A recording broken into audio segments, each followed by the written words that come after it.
coming from the cervical plexus. The roots C5 and C6 forms the upper trunk of the brachial plexus. C7 form the middle trunk, and C8 and T1 form the lower trunk. So you have the upper, middle, and lower trunk. Each one of the trunk will divide into anterior division and posterior division.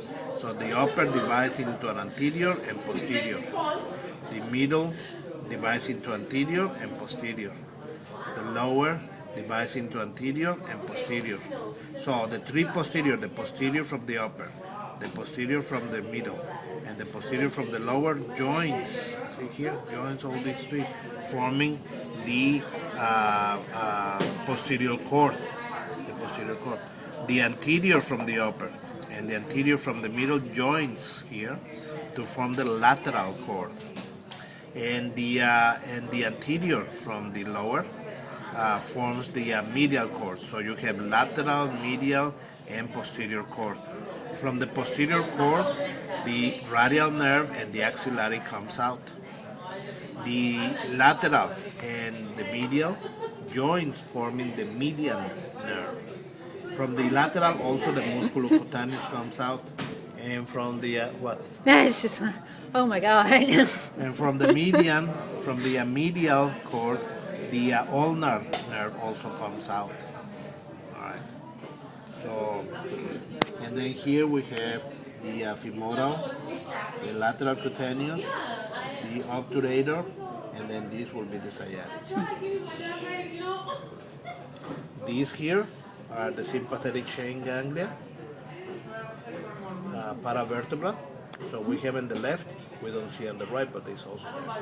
Here we have the superior cervical ganglion, the middle cervical ganglion, and the inferior cervical ganglion. What structure we innervate from the superior cervical ganglion? The head.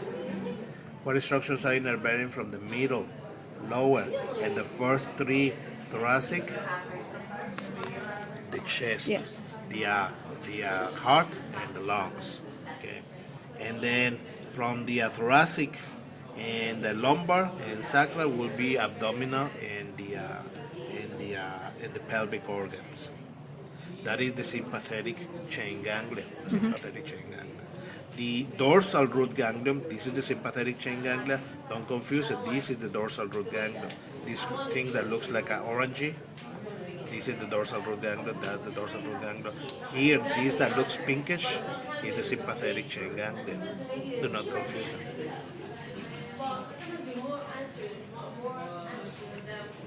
Do you have a spinal nerve here? Do I have a what? Spinal nerve? Spinal nerve? What do you mean? I'm just curious. I'm so confused between the plexus and spinal nerve. Between what and what? Plexus The and plexus. spinal nerve. Okay, the spinal nerves forms plexus. It's a network. They join together and they form a whole network, a whole mesh. And so the spinal nerve will be forming plexuses. Now, these are the plexus of the spinal nerves. But then the sympathetic, remember sympathetic nerves and splanchnic nerves? Okay? And also the vagus from the parasympathetic will be forming autonomic plexuses. So these are not autonomic plexuses. The brachial, the cervical, brachial, lumbar, and sacral are not autonomic. These are somatic plexuses. Whereas the other ones are autonomic plexuses. Cardiac plexus, pulmonary plexus, esophageal plexus, celiac plexus. All those are autonomic. And they are formed by sympathetic and parasympathetic. They just mix together. Okay. We don't have any of those in a model. I guess we're not working on that today, the autonomic plexuses. No, I don't think for the autonomic plexus we have any model for that. Yeah. Okay. I think I've given you every single model. That's it. I think so. You guys see anything I missed? No, I think you got everything. Yeah, I think I did. You really